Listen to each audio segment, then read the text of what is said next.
Bonjour, je m'appelle Jacques, j'ai créé ce musée vivant de l'apiculture dans une ferme familiale dans laquelle nous sommes depuis des générations. Ma famille est à Châteaurenard depuis plusieurs siècles.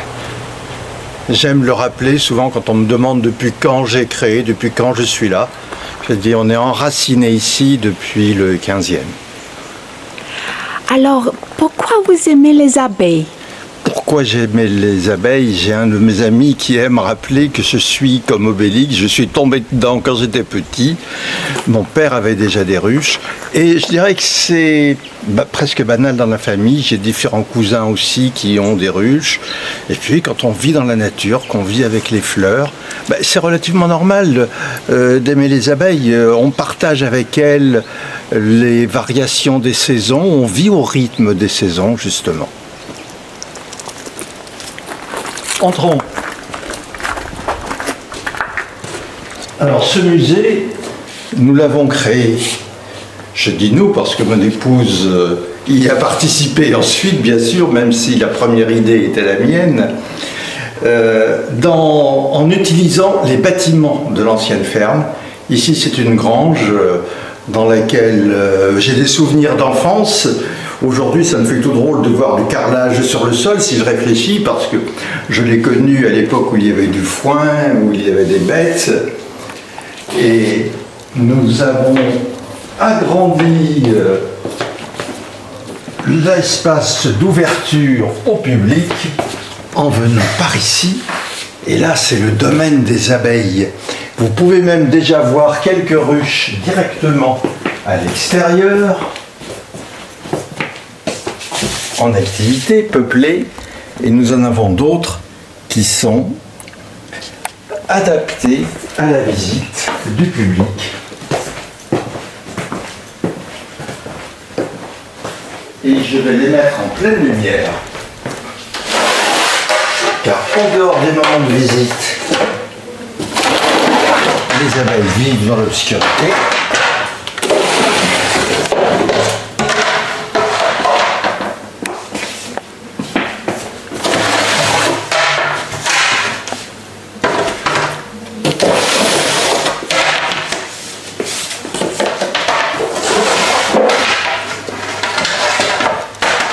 Et si on a un petit peu de chance, on trouve la reine que nous avons marquée avec un petit point rouge dans le dos.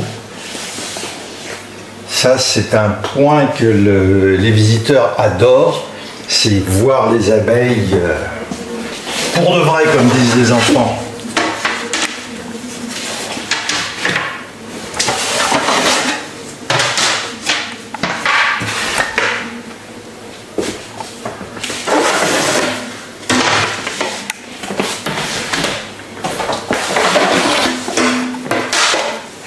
Alors, comment vous faire l'entretien de cette ruche-ci? Alors, ces ruches-là vivent normalement, à savoir qu'elles ont un passage à travers le mur pour aller à l'extérieur sur les fleurs. Sinon, elles ne pourraient pas survivre. Vous allez en voir peut-être qui reviennent avec quelques boules de pollen sous les pattes, bien qu'au mois de septembre, ça commence à être une activité plus réduite. Celle-ci, tiens, regardez, hop là, elle avait des petites boules.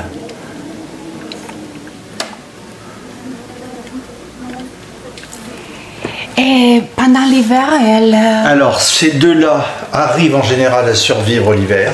C'est des conditions moins bonnes que pour les autres. Pour ces deux-ci, c'est plus complexe d'arriver à les faire survivre en hiver. Même si on s'y essaie. Et vous voyez là, à travers ces maquettes, on a voulu raconter l'histoire de l'apiculture à travers les siècles.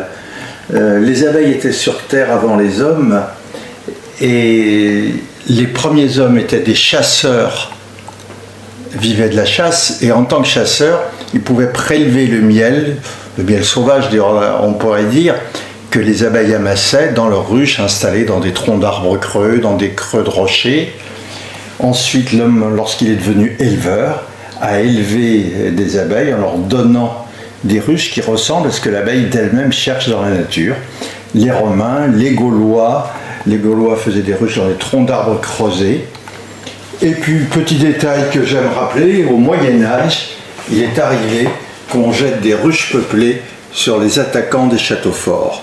Bon, jamais à Château-Renard, ici on a toujours été accueillant, même pour les gens qui viennent de Terre-Neuve.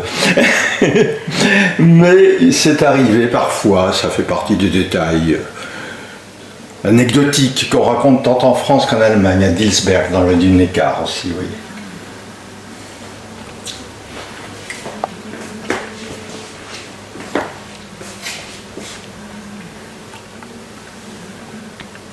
Alors, il y a une tradition très longévive. Il y a une vieille tradition, effectivement, d'apiculture. Alors, le Gâtinais est une région de tradition d'apiculture. Le miel du Gâtinais était très célèbre, notamment au XIXe siècle, sur la place de Paris. Mais comme vous pouvez le voir ici, j'ai marqué que tous les pays du monde produisent et mangent du miel. Alors, je suis chauvin pour ma région gâtinaise, bien sûr, mais j'aime montrer que l'apiculture, la vie avec les abeilles, on la partage dans l'espace, à travers les différents continents, et on la partage dans l'histoire, dans le temps. Lorsque je vais visiter les abeilles, je fais brûler dans mon soufflet, dans mon enfumoir, de l'herbe sèche. L'odeur que je ressens est la même que celle qui était ressentie par les hommes de la préhistoire, quand, en tant que chasseurs, ils allaient voler le miel des abeilles.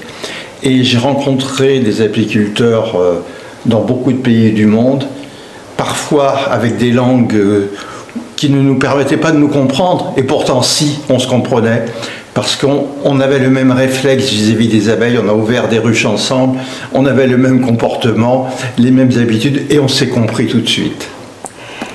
La vie d'une ruche, c'est...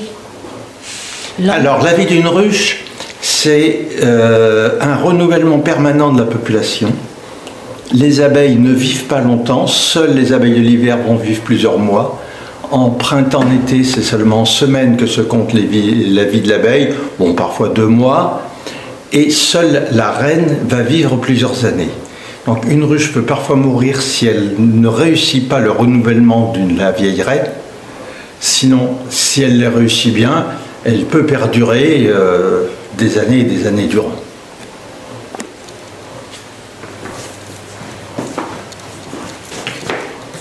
Et par ici, on a mis du matériel ancien. Alors le matériel ancien, c'est du matériel de la région, de la famille. J'aime rappeler qu'avant d'avoir des ruches à cadre, comme nos ruches modernes, et d'extraire avec la force centrifuge, telles qu'on s'est amusé à le représenter avec les petits automates ici de cette maquette, qui reproduisent du reste d'anciens extracteurs en bois qui datent de 1900 à peu près. Auparavant, on travaillait au pressoir et on écrasait cire et miel ensemble sous la presse. Le miel écrasé frais était liquide, coulait dans le seau et la cire était mise à fondre à la chaleur dans l'eau bouillante. La cire va fondre et on la séparait ensuite de l'eau. Et on a oublié aujourd'hui que la cire, c'était économiquement très important pour nos ancêtres. On l'a même fait parfois avec l'énergie solaire, déjà il y a plus de 100 ans, vous voyez, ce vieux sérificateur solaire, comme on dit. On faisait fondre la cire au soleil pour faire des beaux cierges, pour faire des bougies. On n'avait pas l'électricité, donc on a tendance à l'oublier. Mais les apiculteurs du 19e siècle gagnaient leur vie presque autant avec la cire qu'avec le miel. Et là, c'est la ruche naturelle et les ruches traditionnelles. Là, vous voyez sur cette photo ici, c'est mon père avec une ruche en paille que nous exploitions encore il y a une 50aine d'années. Alors, c'est vous qui faites le miel ici? Alors, nous sommes aussi apiculteurs. Nous avons ce musée pour partager notre connaissance, je dirais même notre passion avec les visiteurs. Mais on extrait le miel. On a la miellerie qui fait partie de la visite, dans laquelle on extrait le miel devant les visiteurs, et une salle de dégustation totalement vouée à la découverte des différentes saveurs du miel.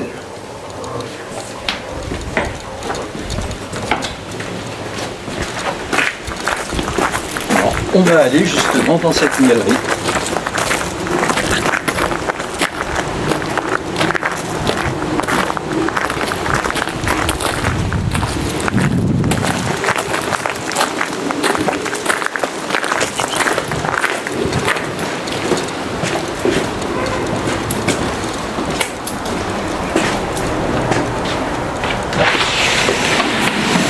Actuellement, le travail d'extraction du miel est terminé là, depuis quelques jours, depuis une semaine à vrai dire, et je suis en train de remettre la miellerie en ordre. Elle n'est pas réellement en état de visite telle que nous la présentons aux visiteurs, mais regardez ce qu'on peut faire encore, c'est quand même remplir.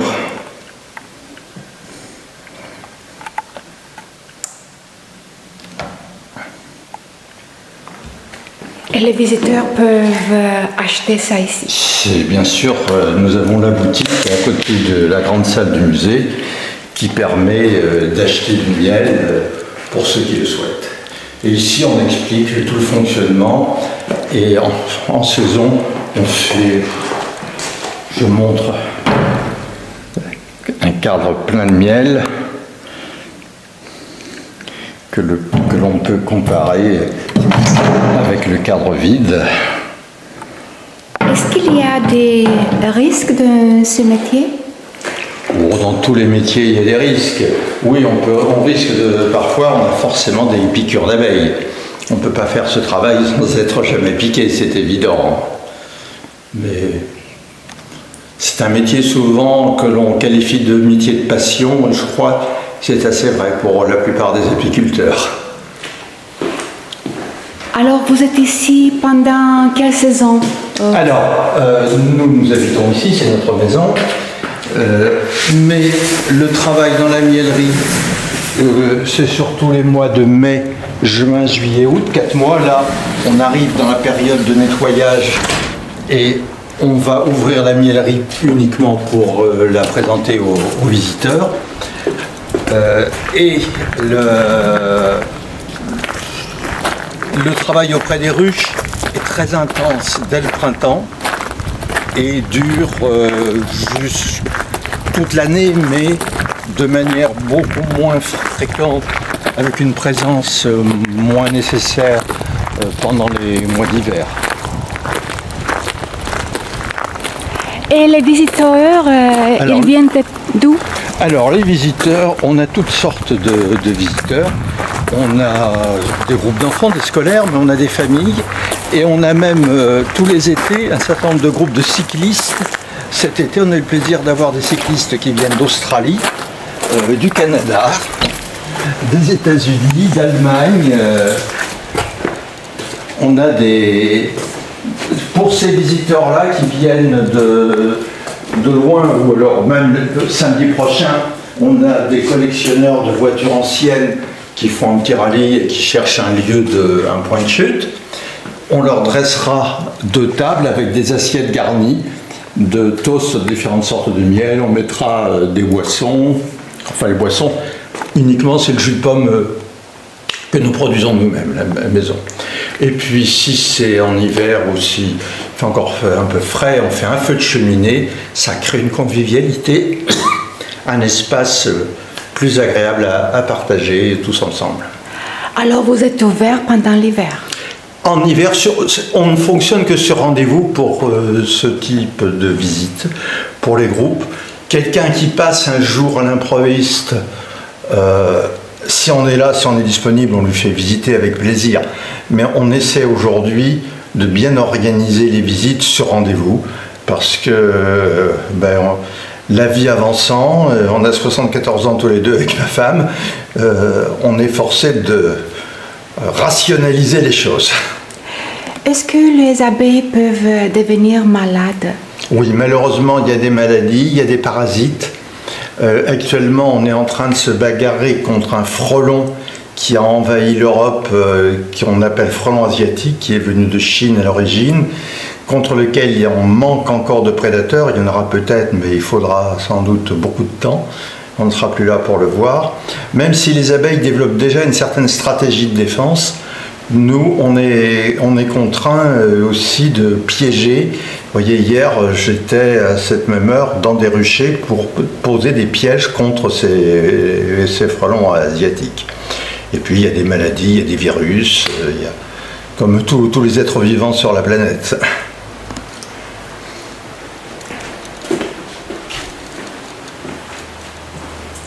Alors la dégustation, c'est ça? Alors ici, vous voyez, quelqu'un qui arrive à l'improviste ou qui veut juste me mâcher du miel, on lui fait goûter les différentes sortes de miel pour se rendre compte. Vous voyez les différences de couleurs que vous avez suivant les qualités. Là, on a des miels liquides, ici on a du miel qui est solide. Et ça fait partie des questions auxquelles on apporte des réponses, des questions que posent généralement les personnes qui découvrent le miel. Et les paiements sont seulement en espèces ou par carte? Carte bancaire, espèces. Aujourd'hui, on fait 90% du chiffre d'affaires en carte bancaire, je pense, ou 80 au minimum, oui. Et vous voyez, ce bâtiment est construit avec les pierres ramassées dans les champs alentours. Il était déjà là au XVIIIe siècle. Comme on le voit ici, j'aime bien ça, vous voyez, de rapporter mon père, mon grand-père, mon arrière-grand-père. Alors 4, 5 Oui, générations. et plus même. Et ici, une photo du plan de Châteaunord. Ça, c'était en 1763. Vous voyez, notre maison existait déjà. Comment vous vous sentez en connaissant votre passé et votre héritage? Eh bien, je suis content que l'on m'ait transmis. Alors, ce qu'on m'a transmis, l'apiculture, c'est moi qui l'ai développé. Ce qu'on m'a transmis, c'est le plaisir de vivre au milieu de nos terres, de la nature, en harmonie avec les fleurs, même si cette nature, le cadre du paysage alentour, il a beaucoup changé depuis mon enfance. Les champs se sont agrandis, il y a des haies qui ont été supprimées. On en a planté d'autres quand même, il faut positiver aussi. Moi j'ai planté des milliers d'arbres, je continue de planter, j'ai fait des plantations forestières pas très loin d'ici. Donc il y a... Et justement, ces plantations forestières, c'est un héritage que je veux transmettre. Hein, je veux créer un paysage, améliorer le paysage dans lequel nous vivons pour ma famille, pour les miens, mais pour tous les gens qui vivent ici. Et je suis content lorsque je vois des promeneurs qui passent à côté des arbres que j'ai plantés et qui profitent de ce paysage.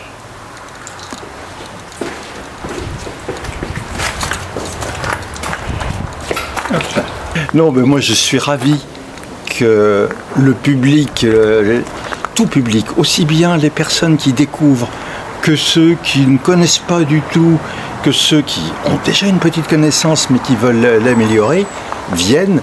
Et j'ai accueilli ici des visiteurs de différents pays. On les accueille en langue allemande, en langue anglaise aussi s'il le faut.